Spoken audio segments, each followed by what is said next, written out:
राजनीति में श्री अखिलेश यादव जी खुद नहीं समझ पा रहे हैं कि मैं बोल क्या रहा हूँ। ब्राह्मण मारा जाएगा, राजभर मारा जाएगा, कश्यप मारा जाएगा, चौहान मारा जाएगा तो ये जुबान बंद कर लेंगे।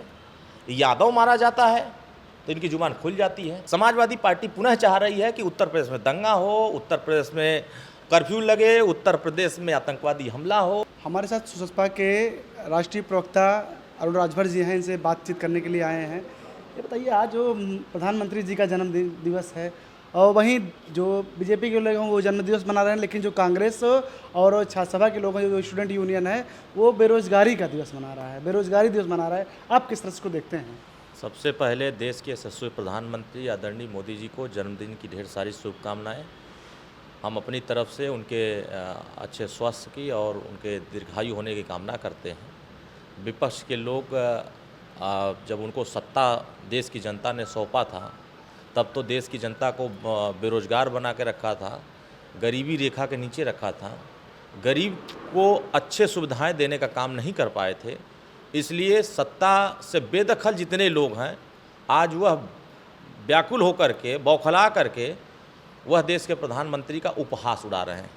इस देश के 140 करोड़ के कर्ता धर्ता, 140 करोड़ देश की जनता के हित के लिए काम करने वालों का ये उपहास उड़ा रहे हैं। तो ऐसे लोगों का दिवालियापन हो गया है बुद्धि का।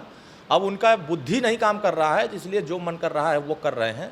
लेकिन देश की जनता आदरणीय प्रधानमंत्री मोदी जी को आशीर्वाद दे रही है, उनके जन्मदिन के अवसर पर उनको शुभकामनाएं दे रही है। जिसके साथ देश की जनता होती है उसके साथ हम सब लोग खड़े हैं। तो मुझे लगता है कि हम लोगों का आशीर्वाद, देश की जनता का आशीर्वाद मोदी जी के साथ जा रहा है। एसटीएफ को लेकर अखिलेश यादव ने बयान दिया, कहा कि इस समय एसटीएफ जो है वो स्पेशल ठाकुर फोर्स बनकर रह गई है। देखिए, श्री अखिलेश यादव जी के बयान एक बचकाना बयान है। राजनीति में श्री अखिलेश यादव जी खुद नहीं समझ पा रहे हैं कि मैं बोल क्या रहा हूँ। पहले भी उनको सत्ता सौंपी गई थी, प्रदेश की जनता ने सौंपा था, तो ये जितने बड़े अपराधी थे वो अपने दरबार में बुलाकर चरण वंदना कराते थे।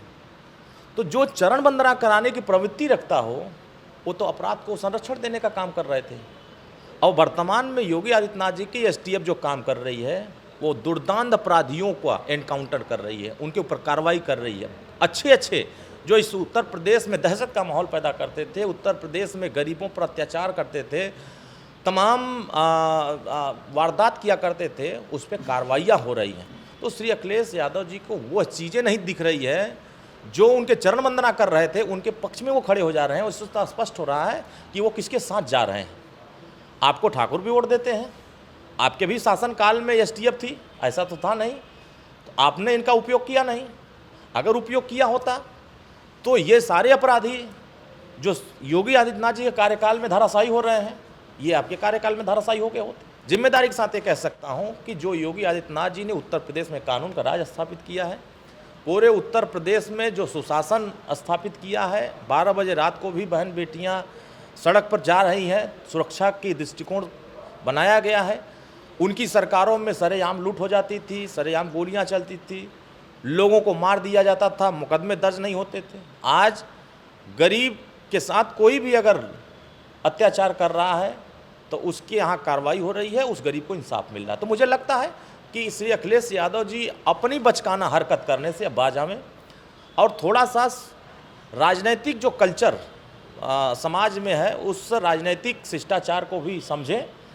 किसी जाति के ऊपर, इसका मतलब कि ये सिर्फ जाति की राजनीति करते हैं। ठाकुर मारा जाएगा, ब्राह्मण मारा जाएगा, राजभर मारा जाएगा, कश्यप मारा जाएगा, चौहान मारा जाएगा तो ये जुबान बंद कर लेंगे।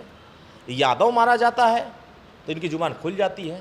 तो ये तो बता रहे हैं कि हम यादव के नेता हैं, हम यादववाद करते हैं, हम समाजवाद का नाम झूठा लेते हैं, हमारे दिल में यादववाद है, दिमाग में समाजवाद है।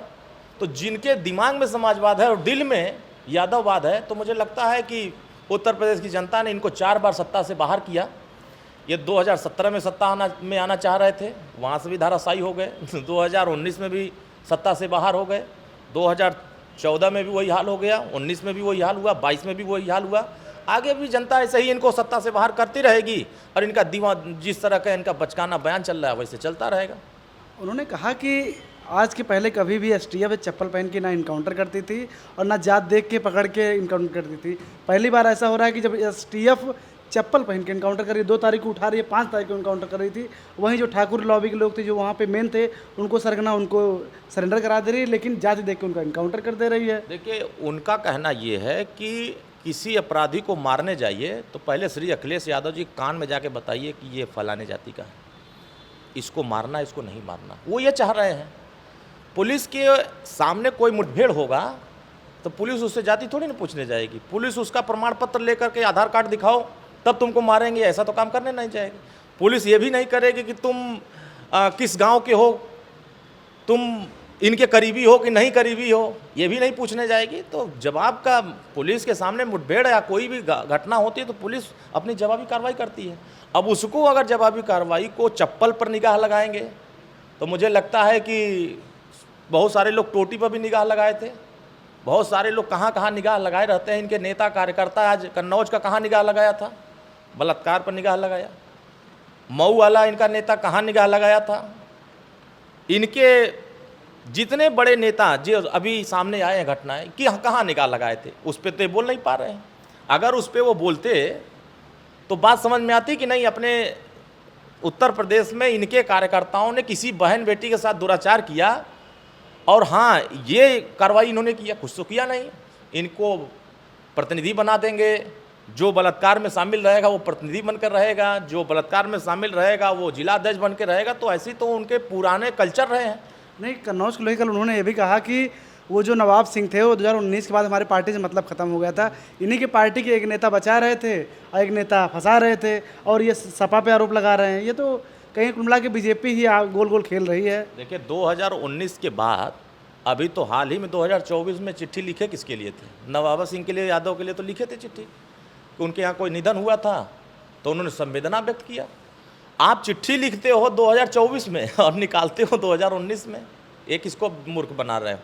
आप 2024 में अपने दफ्तर में बुला करके फ़ोटो खींच करके मार्केट में दिखाते हो कि नहीं ये हमारे कार्यकर्ता हैं, ये हमारे नेता हैं, ये सांसद प्रतिनिधि रहे हैं, ये बताते हो।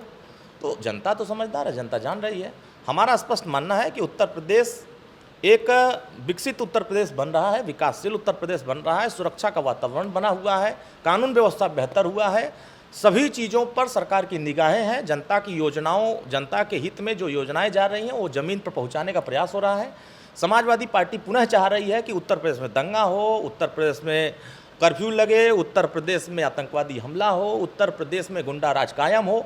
ये उनकी प्रवृत्ति जो पहले रही है 20 साल सरकार में, वो यही चाह रहे हैं कि आने वाले समय में फिर से वही प्रवृत्ति चालू हो। लेकिन अब वो प्रवृत्ति अब उत्तर प्रदेश की जनता नहीं लाना चाहती। उत्तर प्रदेश की जनता अब जिस रास्ते पर चल रही है उसी रास्ते को और बेहतर करने के लिए काम कर रही है। सहयोगी मंत्री संजय निषाद उपचुनाव के लिए 2 सीट मांग रहे हैं। आप क्या सीट मांग रहे हैं लड़ने के लिए? कहाँ दावेदारी ठोक रहे हैं आप? देखिए, राजनीतिक दल हैं वो सीट मांगेंगे। अब जो भी राजनीतिक दल हैं वो तो लड़ने के लिए अपनी दावेदारी करेंगे ही। हर दल, हमारी भी पार्टी भारतीय समाज पार्टी भी प्रयास करती है कि हमारे दल को भी सीटें मिले ताकि हम लोग मैदान में चलें। शीर्ष नेतृत्व के सामने प्रस्ताव रखे जाते हैं। अब वहाँ से निर्णय आएगा कि लड़ना है तो मैदान में आ जाएंगे, नहीं लड़ना है तो समर्थन में खड़े होकर के उनको वोट दिलाने का काम करेंगे और जनता के बीच में जाकर के एनडीए को मजबूत करने का काम करेंगे। अच्छा, माफिया मठाधीश वाले मामले को लेकर अखिलेश यादव ने कल एक बयान दिया कि बताइए पूरा बीजेपी मिलकर केवल 6 पुतला जला रही है पूरे प्रदेश में, अगर हम कह दें तो 600 पुतले जला लें आधे घंटे में। कहना क्या चाह रहे हैं? उन्हीं के कहने पर तो मुजफ्फरनगर दंगा हुआ था, उन्हीं के कहने पर तो कितने अफसर मारे गए थे, उन्हीं के कहने पर कितने अपराधी पनप करके ज़मीन से निकल करके आसमान तक पहुँचे थे। अगर उनका संरक्षण नहीं होता, उनसे कहे नहीं होते तो इतने बड़े बड़े साम्राज्य कैसे खड़ा होते।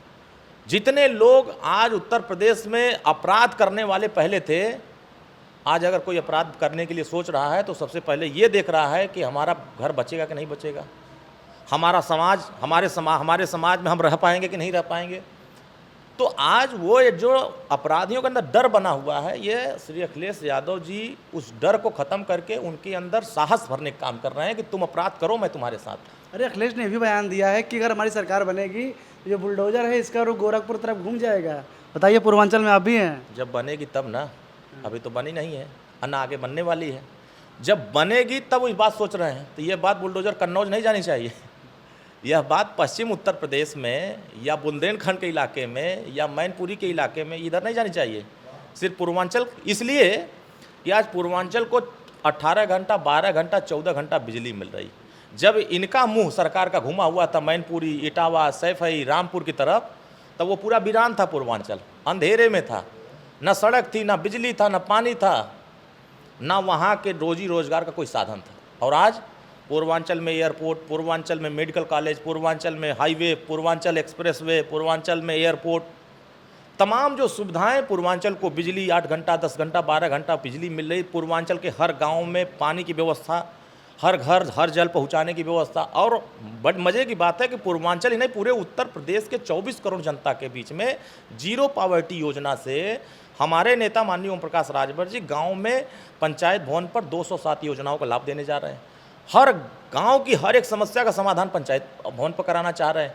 हम इस योजना के साथ जनता के बीच में काम कर रहे हैं और पूरे प्रयास कर रहे हैं कि उत्तर प्रदेश में हर एक नागरिक बेहतर तरीके से आगे बढ़े और उनका विकास हो सके, इस दिशा में हम लोग काम कर रहे हैं। तो वो ये चीज़ उनको दिखाई नहीं दे रहा है। अब उनका मुंह घुमा हुआ था पहले सैफई या इटावा, क्यों? पहले तो नाच गाना खूब होता था सैफई में, अब करा लें, अब नहीं करा पा रहे हैं। पहले सैफई महोत्सव होता था और आज बड़े बड़े कुंभ के मेले हो रहे हैं। आज जो सैफई महोत्सव करा करके पूरे उत्तर प्रदेश के पूर्वांचल इलाकों को लूटा जाता था, सारे सांसद, विधायक, मंत्री, अधिकारी सब पैसा पहुंचाते थे सैफई नाच देखने के लिए। अब वो हो नहीं पा रहा है तो वो बेचैन है कि वो प्रोग्राम अब दोबारा कैसे होगा, इसलिए वो इस तरह की बातें कर रहे हैं। सत्ता में थे तो ये सब चीज़ें उनको दिख नहीं रहा था कि गरीब का ज़मीन लूट लिया गया। 20 साल 25 साल वो दौड़ रहा है तहसील के पास, एसडीएम के पास, डीएम के पास, उसकी ज़मीन नहीं खुद खाली हो पा रही थी। अगर हमारी सरकार बुलडोजर लेकर खाली करा रही है तो उन्हीं के लोगों ने तो कब्जा किया, तभी तो खाली हो रहे हैं। अगर ये संरक्षण नहीं दिए होते तो कब्जा करके अभी तो बैठे होते। कांग्रेस ने आज एक बड़ा आरोप लगाया है कि ये जो बीजेपी के लोग ये चीन के और जो आरोपी हैं, उन बलात्कार आरोपी हैं, वो उनको न्याय देने काम कर रही है। जैसे बेचू में हुई घटना, उसको लेकर उनको जब जेल छूटे हैं तो फूल माला दिया रहा। वहीं सपा के जब कार्यकर्ता, जब सपा के नेता पे आरोप लग रहा है तो बुलडोजर उसका घर रख गिराया रहा है। वहीं कल या परसों की घटना है जब वो अयोध्या में एक दलित महिला के साथ रेप होता है, उस पर सरकार क्या उसके घर भी बुलडोजर गिरेगा या फिर बुलडोजर का रुख लखनऊ की तरफ मुड़ गया है? कोई भी उत्तर प्रदेश में गलत करेगा तो जवाबी कार्रवाई बुलडोजर की जहाँ ज़रूरत पड़ेगी वहाँ होगा। चाहे कांग्रेस का हो, चाहे भाजपा का हो, चाहे सपा का हो, चाहे बसपा का, कोई भी गलत करेगा उसकी यहाँ कार्रवाई होगी और पूरी तन्मयता से कार्रवाई होगी। ये जाति चिन्हने लगे अब कांग्रेस वाले, तब पहले नहीं जाति चिन्ह रहे थे, तब 50 साल तक उनको जाति दिखाईबा नहीं करे। इनको जाति अब माननीय ओम प्रकाश राज ने याद दिलाया, एक साथ राम बताया कि देखो ये जातियाँ भी धरती पर रहती हैं, इनको भी सम्मान चाहिए, इनको भी हिस्सेदारी चाहिए। सत्ता में 50 साल थे तब जाति नहीं याद आ रही थी। अब जाति इसलिए कि कांग्रेस को वोट दिख रहा है कि वोट हमको कैसे मिलेगा, जाति का नाम नहीं लेंगे तो वोट मिलेगा नहीं, इसलिए वो जाति का नाम इसलिए ले रहे हैं कि हमको सत्ता पाना है और सत्ता पा करके उन लोगों का जिनको आज हम खाली करा रहे हैं, जिन गरीब को इंसाफ दिला रहे हैं, फिर से उनको नाइंसाफ़ी के रास्ते पर ले जाना।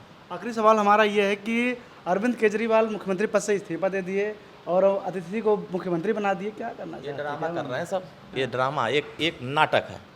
ये दृश्य जो आज उन्होंने किया है, ये ड्रामा किया बहुत बढ़िया तरीके से कि 25 में चुनाव होगा, जनता के बीच में कहेंगे कि देखो मैंने इस्तीफा दे दिया क्योंकि मैं शराब घोटाले में जेल गया था, मैं भ्रष्टाचार के नाम पर जेल गया था क्योंकि मैंने पार्टी भ्रष्टाचार के खिलाफ बनाया था। तो जनता के दिमाग में जो भर गया है कि आपको जितना ईमानदार हम मानते थे उतना ही बेईमान आप निकल आए, तो अब जाकर अपनी ईमानदारी पेश करेंगे जनता के बीच में कि इसी सहानुभूति के साथ मुझे वोट मिले। तो ये सहानुभूति दिखाने के लिए इस्तीफा दे करके जनता के बीच में जाना चाह रहे हैं। जनता भी समझदार है, मुझे लगता है कि जनता फैसला इनका कर देगी।